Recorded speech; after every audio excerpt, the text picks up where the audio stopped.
Okay, so who in the world would kill this beautiful Instagram influencer? Alexis Sharkey's death was just ruled as a homicide, and it has been on my brain all week. I'll be showing you guys how to do this look, so let's get into the case. So Alexis was extremely smart, very much an overachiever. She graduated top of her class at the University of Pittsburgh and had big dreams of going to med school. However, she wanted to travel in the meantime, so she decided to take a break. So she went to Texas to work at a Twin Peaks. She had no issues making friends, but recently went through a breakup. But one of the girls she worked with at Twin Peaks noticed a thing going on between her and a regular. This guy's name was Tom Sharkey. He was an oil field consultant and traveled a lot for his job, which was perfect because that's why she was taking a break from college. They began dating and she started to work for the hair company Monet, which a lot of you guys know to be a pyramid scheme. However, Miss Growl was so good at it. She was making $400,000 a year as an executive director and traveling and posting it everywhere. Because of this, her Instagram rose to 20,000 followers. She met a lot of new friends and eventually Tom proposed. Go to part 2 to see the rest of the look. Welcome back to the case of Alexis Sharkey. We're doing this makeup look, by the way. So Tom proposed to her and they moved to Colorado, and this is when she took up vlogging on YouTube. And they look absolutely precious. They seem like such a good couple. They seem like they're genuinely so happy in every single vlog, but the problem is you never really know what's truly going on based on social media. So her and Tom seem like the perfect couple. They get married, move to Houston together, and she joins Bumble BFF to make a new group of friends. She ends up finding a group that she meshes with really well and combining them with her Monet friends. Well, quarantine hits and she takes to TikTok. New way to promote yourself. Pretty much all of us went on TikTok after quarantine. So she was finally able to show more of her personality online, promote Monet, and she put Tom and her friends in it. You can still go look these up. And then her and one of her friends decided to go to Marfa, Texas, and then Tulum, Mexico. Keep this in mind. This is actually the last photo that she posted on her Instagram in Tulum. Anyways, by the time she got back, it was Thanksgiving, and she went to her friend Tanya's house for it.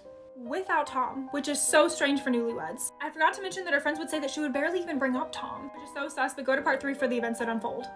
Welcome back to part 3 of the case of Alexis Sharkey. We are doing this makeup look, and this is the part where everything happens. So she leaves her friend Tanya's house on Thanksgiving and lets Tanya know that she's going out to drink. She was picked up by a car, went out drinking until 3 a.m., and then texted Tanya on her way back to let her know she was coming back to pick up her car from her house. Well, the next day is Black Friday, which is a huge deal for people who run businesses, and she's obviously affiliated with Monet. And because she works from her phone, she's never off of it, like a story every other hour. All her friends wake up Black Friday, nothing. Nothing is on her social media. But that morning in the friend group chat, they get a text from her. She wanted to hang out and go out drinking, but none of them were free then, so they made plans for the next day. Well, the next day comes around, she doesn't show up, and no one's heard from her. So her husband Tom phones up John, one of her friend's boyfriends, and is like, hey, have you heard from Alexis? We got into a really bad fight last night, and I haven't seen her. She got into a black car, and I haven't seen her since. Sorry guys, here's the rhinestones. But his story kept changing. He would sometimes say she left in a black car, sometimes say she left on foot, would sometimes say that they had fought, would sometimes say that they didn't have a fight. She had her phone, didn't have her phone, or that he was even following her around on Find Friends. Go to the next part. Welcome to the next part of the case of Alexis Sharkey. We are finishing up this look.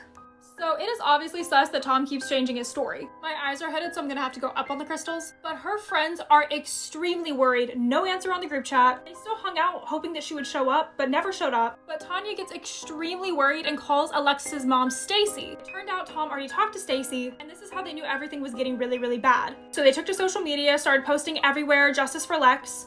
But sadly, her body ended up being found. She was on the side of the road, completely naked, only a few miles from where she lived. Let me just say, her mom and the rest of her friends were beyond broken over this news. It is really important to note, though, that there was no signs of trauma. And because she's so beautiful and active on social media, the internet went crazy. They were thinking possibly drugs are involved, maybe a smothering. But her friends and family knew that this was no accident. And that's when the friend that she went on the Marfa trip with stated that Tom and Alexis were actually going through a divorce, and Alexis said she was scared for her life. Go to the last part. Here's the last part of the Alexis Sharkey case. And we're almost done with this look. And again, this is just what her friend said. We don't know for sure. But her friend was coming out with all this stuff about Tom sending Alexis nasty messages while they were on their vacation together. And that in Tulum, she met a man named Sebastian. And she was very, very interested in the Sebastian guy. And he was actually the friend that ended up picking her up the night they went out drinking, before she was found dead. Well, there's a lot of rumors about them already being together, potentially Tom already knowing, but we don't really know for sure right now. Well, the medical examiner's conclusion was that she was strangled. So now the entire internet is suspicious of Tom. He's changed his story. He also referred to her in past tense before they found her body, but he's gotten an extreme amount of death threats and has kind of stayed away from being interviewed. He only did one quick phone interview and didn't even finish it. I'm sure his mental health is just awful right now. Weird thing to add to this is that he's the next of kin, so he was supposed to claim the body,